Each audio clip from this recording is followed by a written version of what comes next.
안녕하세요 여러분. 치아 건강의 모든 것, 궁금한 것 딱 풀어드리는 오럴 서저리의 치과 이야기. 오늘의 주제는 충치, 꼭 치료해야 하나요? 입니다. 어떤 충치는 치료를 꼭 해야 하고 어떤 충치는 양치질만 해도 나아질 수 있다고요? H과는 충치가 3개라는데 B치과는 5개래요. 네, 저도 그런 얘기 너무 많이 들어요. 오늘 이 시간에 진짜 충치, 기다려도 되는 충치 구분법 시원하게 알려드릴게요. 1. 충치란 무엇인가요? 자, 충치. 우리 치아를 부식시키는 대표적인 질병이죠. 근데 이 충치, 단순히 단단한 치아가 썩는 게 아니에요. 충치는 세균, 탄수화물, 시간, 치아 이 4가지가 만나서 만들어지는 감염성 질환입니다.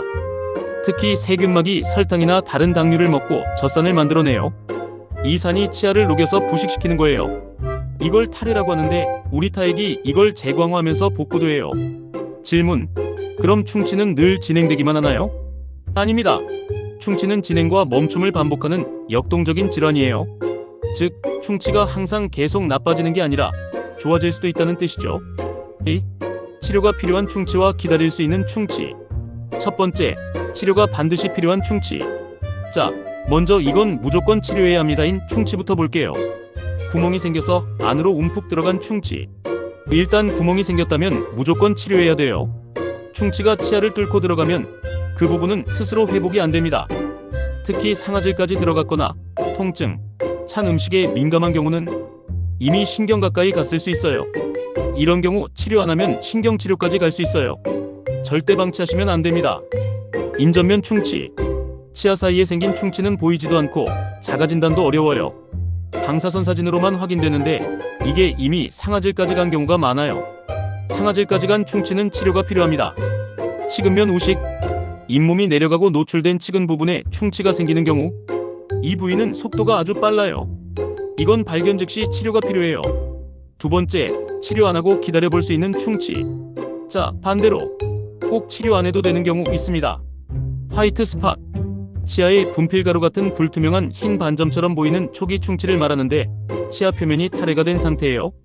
이건 겉에 구멍이 없고 재광화가 가능한 상태예요. 특히 아이들 치아에서 자주 보이죠. 이럴 땐 불소 바르고 식습관 조절하고 구강위생만 좋아도 스스로 좋아질 수 있어요. 진행이 정지된 충치. 이미 진행이 멈춘 충치도 있어요. 색은 까맣지만 단단하고 진행되지 않으면 그냥 두기도 합니다. 상아질까지 가지 않은 표면 우식. 치아의 겉면만 탈해된 상태. 다시 타액에서 광물이 쌓이면서 재생될 수 있어요. 탐침으로 강하게 누르면 안 되는 이유도 이겁니다.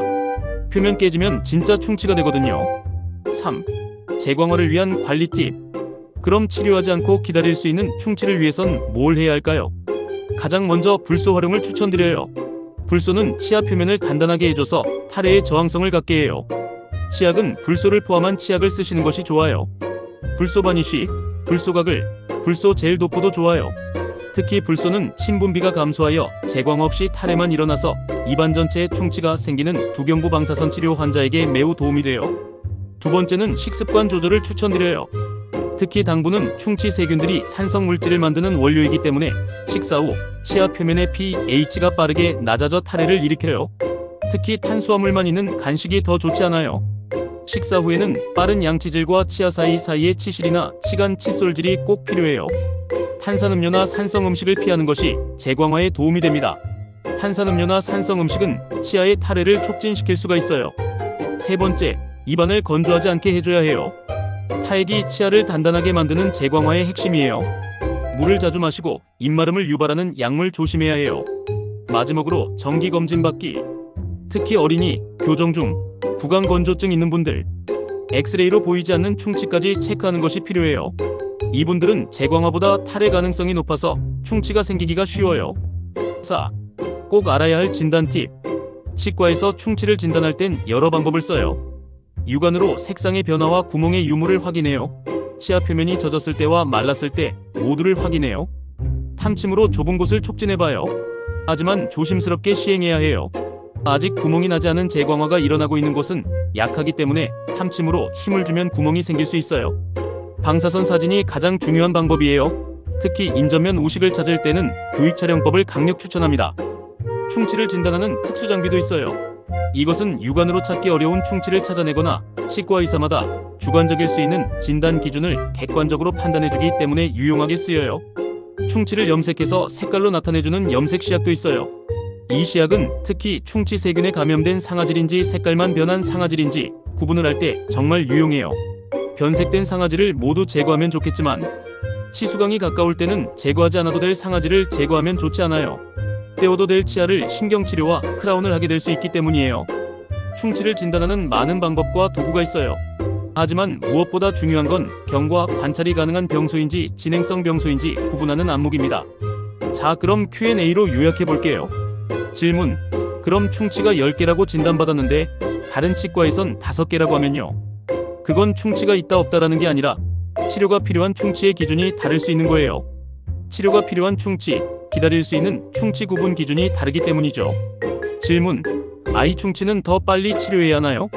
그렇습니다. 아이는 재광화 능력이 성인보다 떨어지고 충치가 신경까지 더 빨리 퍼져요. 질문: 검은 치아는 무조건 충치인가요? 아닙니다. 색만 보고는 절대 단정 못해요. 정기성 충치일 수도 있고 단순한 착색일 수도 있어요. 여러분, 오늘 충치에 대한 오해 많이 푸셨죠? 충치가 있다고 다 깎고 메우는 시대는 끝났습니다. 이제는 치료가 꼭 필요한지 아니면 지켜보면서 관리해도 되는지 판단하는 게 진짜 치료의 시작입니다. 오늘 영상이 여러분의 치아를 지키는데 도움이 되셨다면 좋아요와 구독 잊지 마세요.